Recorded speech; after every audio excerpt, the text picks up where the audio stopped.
আমি আজ আপনাদের সাথে খুব সুন্দর একটি কেক ডেকোরেশনের ভিডিও শেয়ার করছি। তো আজকে আমি রেড ভেলভেট কেক বানাবো। তো তার জন্য আমি 9 ইঞ্চির বেসে যে স্পঞ্জ কেকটা বানিয়েছি, ভ্যানিলা স্পঞ্জ, সেটা 3টে লেয়ারে কেটে নিচ্ছি। তো আমি আগেই বলে নিচ্ছি যে রেড ভেলভেট কেক, তো রেড ভেলভেট কেক পুরোটাই ভেতরে লাল হয়। তো আমি এতটা পরিমাণে কালার ইউজ না করি বলেই তো তার জন্য ভ্যানিলা স্পঞ্জ বানিয়েছি। তো তারপরে আর একটা নতুন ট্রিকে রেড ভেলভেট কেক বানাবো। তো আমি কাস্টমারকে সবসময় বলি যে রেড ভেলভেট কেকে প্রচণ্ড পরিমাণে কালারে ইউজ করা হয়, তার জন্য আমি ভেতরের যে লেয়ারগুলো হয় সেটা ভ্যানিলা বানিয়ে দিই। তো দেখো তোমরা ভিডিওটা কন্টিনিউ, আর ভালো লাগলে অবশ্যই চ্যানেলটিকে সাবস্ক্রাইব করে যাবেন, আর কেউ লাইক শেয়ার কমেন্ট করতে ভুলবে না। তো যে স্পঞ্জ আমরা কেটে নিয়েছি, তো তার প্রথম লেয়ারটা আমরা ক্রিম দিয়ে ভরাট করে নিচ্ছি। তো তারপরে যে একটু স্ট্রবেরি ক্রাশ আছে সেগুলো স্ট্রবেরি ক্রাশ দিয়ে নিচ্ছি, তারপরে আবার সেকেন্ড লেয়ার দিয়ে নিচ্ছি। আর যে আমরা যে স্পঞ্জ কেকটা 3টে লেয়ারে কেটে নিয়েছিলাম, তার উপরে যে অংশটা থাকে সেটা আমরা সাইডে রেখে দিয়েছি রেড ভেলভেট বানানোর জন্য। তো তোমরা দেখো ভিডিওটা। তো আজকে এই যে কেকটা বানাচ্ছি, তো এই কেকটা যাবে সন্ধ্যাবেলায়, আর আমি সকালে এখন বানাচ্ছি।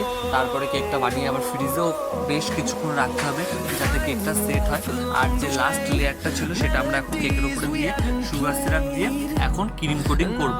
তো তার জন্য এই দেখো একেবারে স্প্যাচুলা দিয়ে উপরে আমরা ক্রিম দিয়ে চারিপাশে সুগার করে নিয়েছি, আর এখন চারিপাশে ক্রিম দিয়ে নেব।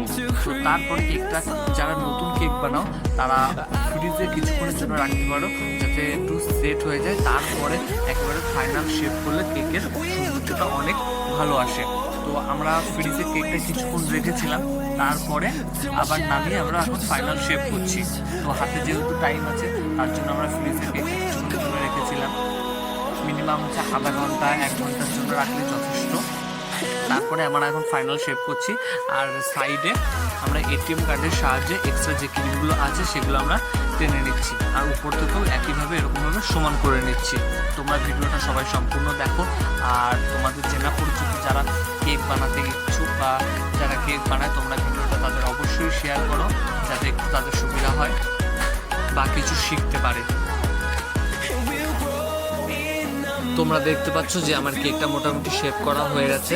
আমরা এরপরে একটি খাঁচকাটা স্ক্রাপের ব্যবহার করব চারিপাশে এরকমভাবে দাগ করার জন্য। তো তোমরা দেখতে পাচ্ছ এরকমভাবে আমি টার্ন টেবিলটা ঘুরিয়ে চারিপাশ থেকে দাগ দিয়ে দিয়েছি, আর তারপরে আমি পেস্টটা একটি ভালো কাপড় দিয়ে মুছে নিয়েছি।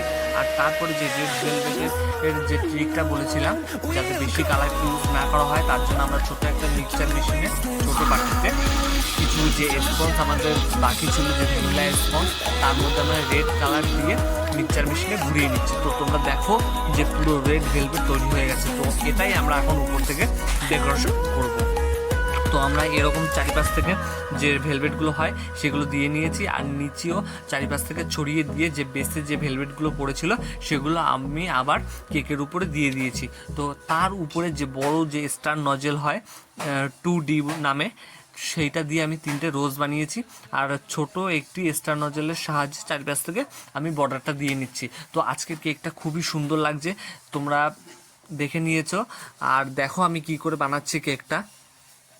রেড ভেলভেট কেক খুব একটি ট্রেন্ডিং কেক, তো কাস্টমারদের সবসময় ডিমান্ড থাকে যে এই কেকটার। তো তোমরা দেখো ভিডিওটা। তো ভিডিওটা অনেকটাই শেষের পথে চলে এসেছে, আর যারা চ্যানেলে আমার নতুন ভিডিও দেখছো তো অবশ্যই চ্যানেলটিকে সাবস্ক্রাইব করতে ভুলবে না। তোমাদের জন্য আমার এত সুন্দর করে ভিডিও বানানো, তো সময় পায় না ভিডিও বানানোর, কেকের অর্ডার থাকে সব সময়, আর সব কেকের ভিডিও তো আপলোড করা যায় না, কারণ একই রকম ভিডিও অলরেডি আমাদের চ্যানেলে আপলোড করা হয়ে গেছে।